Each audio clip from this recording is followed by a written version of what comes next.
பேச்சு வரலைன்னா மூச்சே வரலை, ஸ்தம்பிச்சு போயிருக்கேன். இது புஸ்தகம்னு சொல்லக்கூடாது, அது தொட்டதிலிருந்து எனக்கு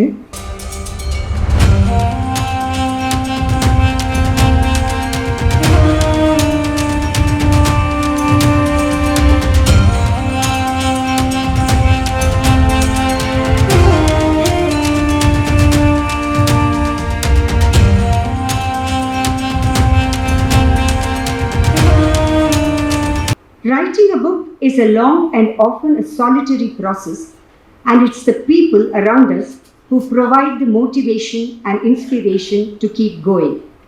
My husband, Mr. Gangadaran, has been a pillar of support. My first book was called 360 at 60. It was a book on the trials and tribulations of a middle-class family, a homemaker.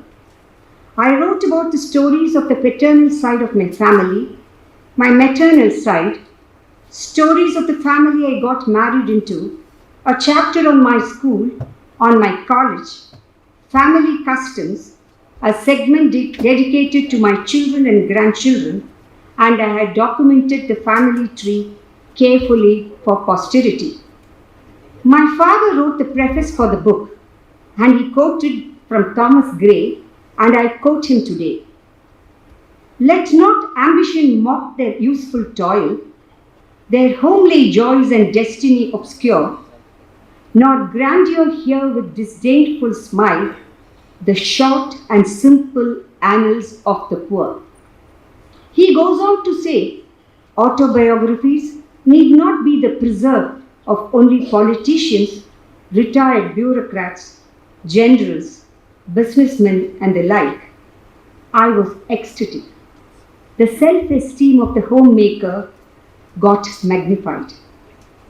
Yes, I set out to write when I was young, a small poetry on my first plane travel like an enamored child, a travelogue on my visit to the monuments in Delhi and the Taj. I wrote a lot, my small thoughts, impressions, ideas and notions which I felt relevant, but all of them eventually landed in the litter basket. But I never gave up. The real opportunity came some 15 years back when Mrs. Sumati Srinivas of the V magazine gave me the opportunity to write on the Navaratri celebrations. I was introduced to her by my Samandhi, Mrs. Shanti Chandrasekhar. There has been no looking back. I realized that I could translate my thoughts, my imaginations into words. I had a chance to write on Thiruvalluvar and Thirukkural during the Pongal issue of the magazine. This came in for a lot of appreciation. Late Mr. Dharma of the V magazine was so elated that he asked me to do a column on people similar to Thiruvalluvar, who declares that all human beings are equal by birth. He believed in rational inquiry and condemns all superstitious beliefs. I started researching and started writing on people who had beliefs akin to these values. These people I have categorized and called them saints. According to Swami Sivananda, who is a saint?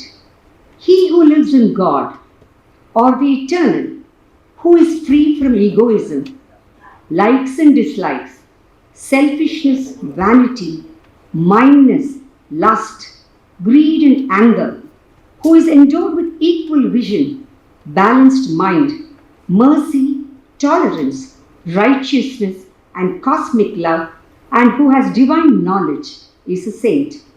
I noticed that every part of India had rendered people who had similar values.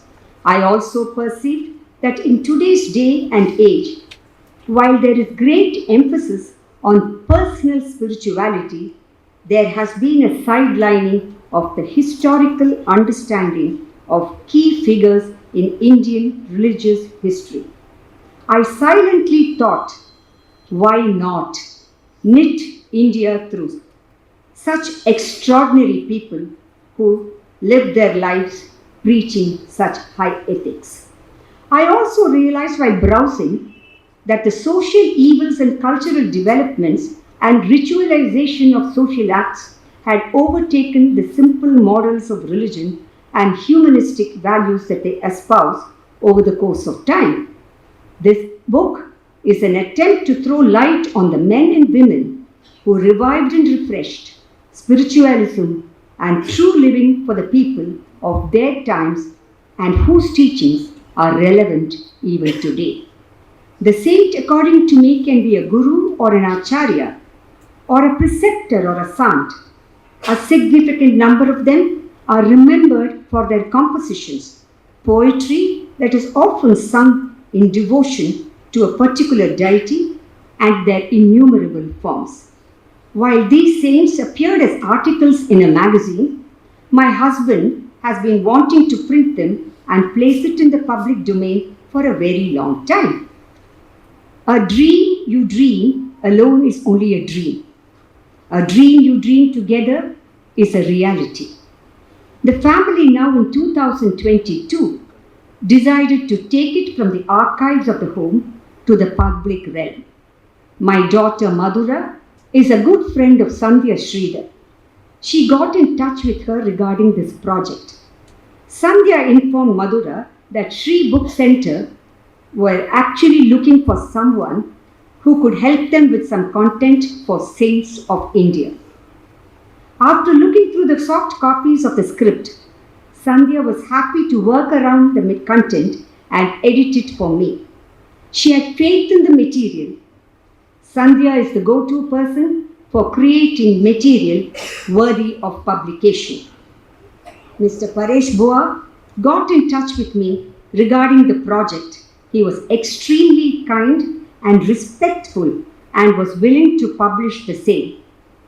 The dots were connected. As they say, you need to be at the right place at the right time with the right people.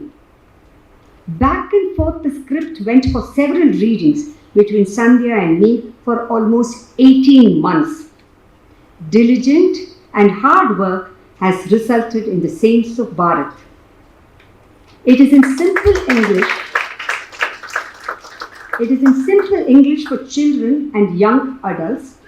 I have used familiar words that a young reader will understand and not words they will have to look up. It also intends to familiarize the young reader to some saints of the subcontinent that are seen and who have inspired the cultural and religious renaissance. As you browse the book, you may feel that I could have written more on each one of them, but we wanted it to be succinct. Brevity could be likened to a sculptor working with a block of marble. Just as a sculptor working with a block of marble carefully chisels away superfluous to reveal the masterpiece, we have eliminated excess verbiage to reveal the core message. Despite the brevity, we have ensured that the essence of the message for which the book was created is not compromised. At the end of the demanding 18 months, I realized that in today's day and age, one doesn't see the editor, the publisher, the illustrator. All correspondence are through mails. Today is not only the launch of the book, but also the confluence of the publisher, Mr. Paresh Boa, editor Sandhya and Lenin, illustrator Lalita Tyagarajan, and myself. I should thank Sri Dushyanth Sridhar for accommodating this evening's event despite his busy schedule. He is a Bahumukhi, a versatile person, Panmugam Kondavar. Thank you, Paresh Ji, the publisher, the editor, Mr. Lenin, who were gracious enough to take the honors of executing this project. They have flown down from Bombay. Thank you both. And what can I say about Sandhya? She has been like a sheltering tree who allowed me to see the hope inside. She had an ear to listen and push me in the right direction. She was more of a counselor than an editor, in that she did the work as James Thurber would say. How can I help this writer to say it better in her own lifestyle and avoid? How can I show him how I would write it if it were my piece?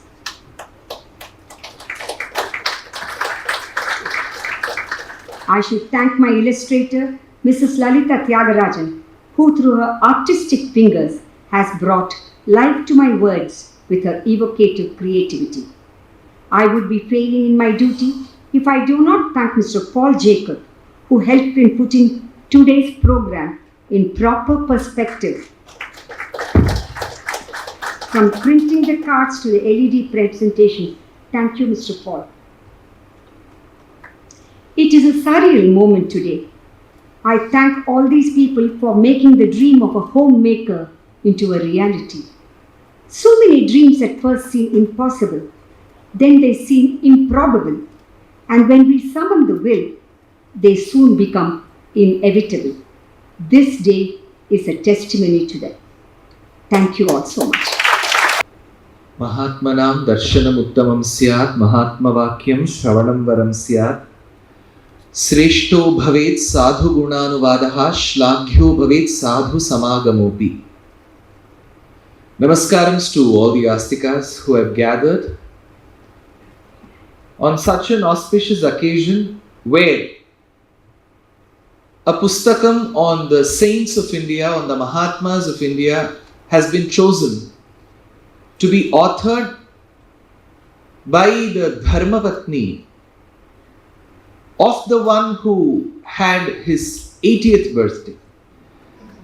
So, what a pleasure to have such a Dampatyam where you wish to enlighten the society with the lives, the bhakti and the chronicles of Mahatmas.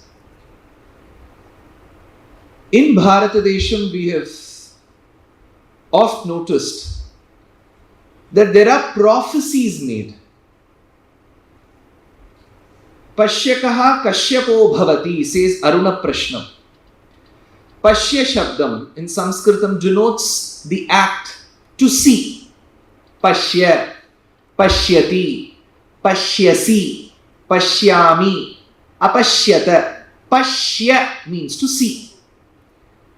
There were saints, rishis who had the ability to foresee. They could see what was beyond the realm of understanding for most primitive mortals. One such rishi who was able to foresee was called Pashyaka. But Aruna Prashnam in the Vedic portion says, you reverse the word, you get his name. Pashyakaha Kashyapo Bhavati. Pashyaka becomes Kashyapa. So Kashyapa Maharshi had the ability to foresee. So in Bharatadesham we have seen a galaxy of such Mahatmas who have foreseen. While I had the Saubhagyam to review the book, to learn from the book, in the list of Mahatmas' names who have been mentioned, I thought Adi Shankara did foresee what is going to happen today. That was my understanding. Why? As we travel to the beautiful state of Uttarakhand, and as we cross Haridwar and Rishikesh, we come across a Divya Desham, one amongst the 108 called Deva Prayag. Alvar calls it Kandamennum Kadinagar. As you take your sojourn up the hills, you come across various such confluences. They are called by different names. Karna Prayag, Rudra Prayag, Nanda Prayag and so on. Prayaga Kshetram. Prayaga means where two rivers, two or more tributaries meet. So if you see on one side comes Bhagirathi, she will have a palette of turquoise blue, there will be a little green, and on the other side will come the muddled waters of Alakananda. So Alakananda and Bhagirathi together, after having had too many tributaries up the hills, together come to Rishikesh and then Haridwar, and then it is called Ganga. So Ganga, through Bhagirathi, has the tinge of blue and the green in her. And Ganga, as she had her origin in the feet of Narayana through the Kamandalam of Brahma, was accepted in the matted locks of Lord Shiva. So Shiva accepted, and from that day he was called Gangadaran.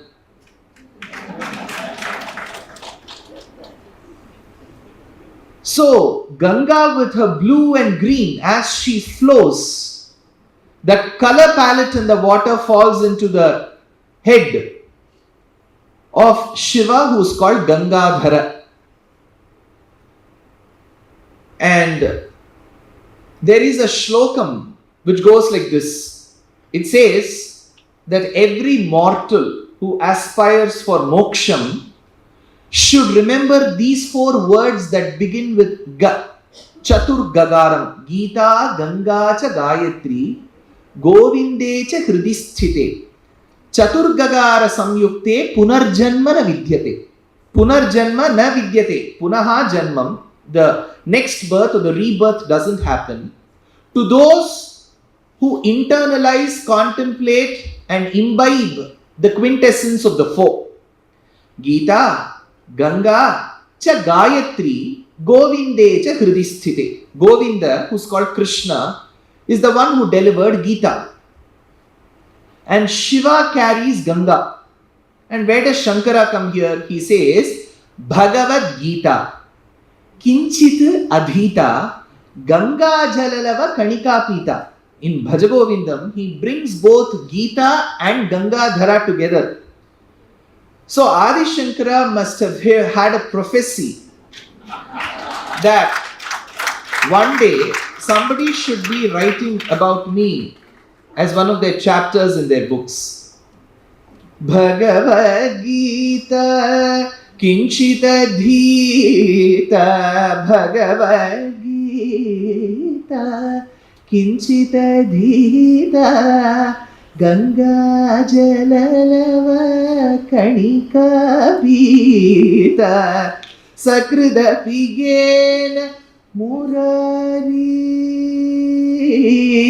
Sakrida Pigena Murari Samarcha Kriyate tasya yamena cha bhaja govindam bhaja govindam bhaja govindam bhaja govindam bhaja govindam bhaja govindam.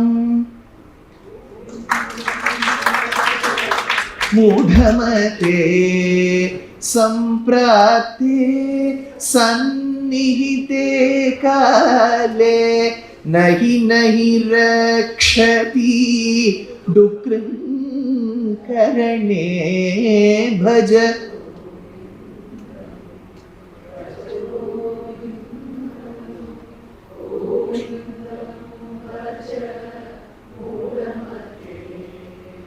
This book has made all of you sing. Why do we need to know about our saints? Is it pertinent to know at this point in time, in 2024? Is knowing about the saints very easy? Yes, Shri has made it very easy. Shri Publishers, if you have seen their logo, it is Mahalakshmi. Shri Rityevacha Namate Bhagavati Bhrumat Katam Swambayam. I don't know if you're headquartered in Mahalakshmi in Mumbai. Huh? Matunga. Oh, there is a Bhajana Samajam and Kochi Guruvayurappan temple. Oh, you're on the other side of Matunga. Okay. So, beautiful city they come from. So, that Shri is the name of the publication.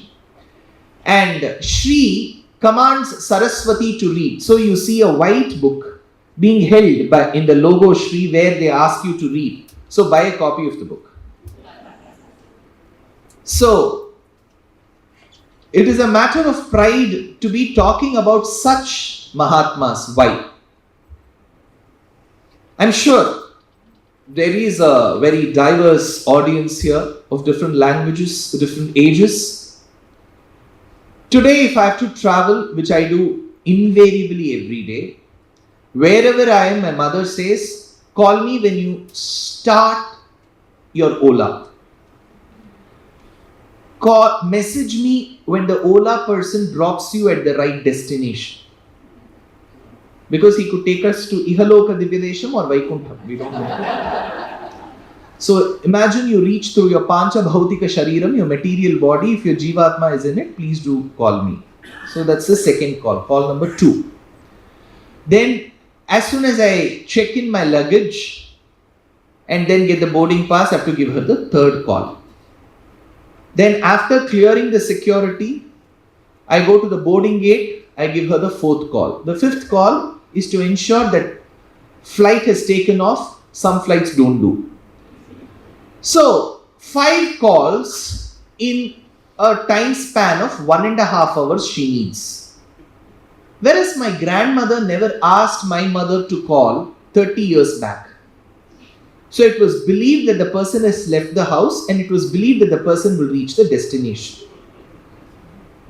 Because now, by the Purnanugraham of all the 31 Acharyas mentioned in the book, we have their Varaprasadam through WhatsApp, Insta, X statuses that we have to keep.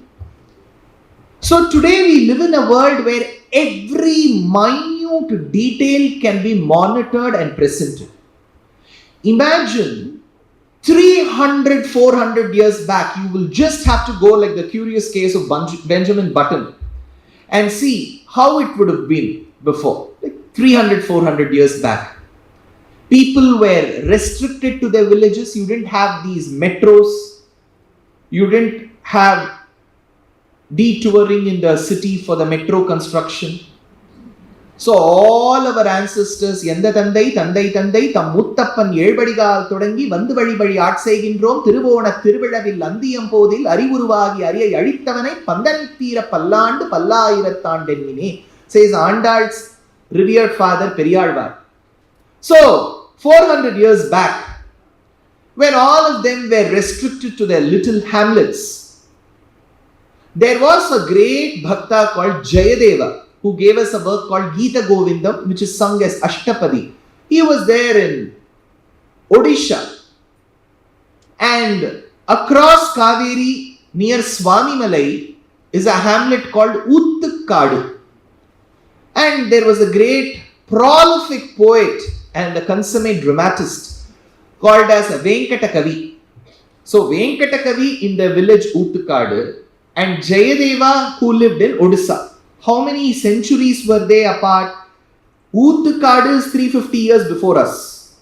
Jayadeva is 550 years before him. And Uttukadu pens a composition on Jayadeva. Padmavati Ramanam. He says, I celebrate the consort to Padmavati. How did he get the information? See, knowing Ramayana, Bhagavatam, Bharatam is easy. 350 years back, how did a person called Venkatakavi in a hamlet called Uttukadu know about Jayadeva of Odisha who lived 550 years before him? Tyagaraja who lived 250 years before in Panchanadi Kshetram called Tiruvayyaru close to Tanjavur says, Rama, please shower mercy on me. I have heard that you helped Bhadrachala Ramadas escape from the jail from Tanasha, he says. Sabi, பேச்சு வரலைன்னா மூச்சே வரல. அந்த மாதிரி ஒரு ஸ்தம்பிச்சு போயிருக்கேன். துஷ்யந்த் ஸ்ரீதர் ஐயா கூறுறது போல நீ தங்கத்தையும் புதனையும் ஒன்று சேர்த்த என் தோழி கீதாவுக்கு என்னுடைய வாழ்த்துக்கள். அதுவும் நேற்றைய தினம் திருக்கடவுரில் அபிராமி சமேத அமிர்தகடேஸ்வரருடைய ஆசியுடன் திருமாங்கல்ய தாரணம் சூட்டிய பெருமான் கங்காதரனுடன் அவர்கள் தம்பதி சந்தமாக இன்று இவ்வளவு உயர்ந்த, இது புஸ்தகம்னு சொல்லக்கூடாது, அதை தொட்டதிலிருந்து எனக்கு என்னையும் அறியாமல் அப்படி ஒரு இமோஷன்ஸ் வந்து என்னை தாக்குது. இதை எங்களுக்கு கொடுத்து இந்த வாய்ப்பை எங்களுக்கு தந்த உங்கள் இருவருக்கும் என்னுடைய மனமார்ந்த நன்றியையும் வாழ்த்துக்களையும் தெரிவித்துக் கொள்கிறோம்.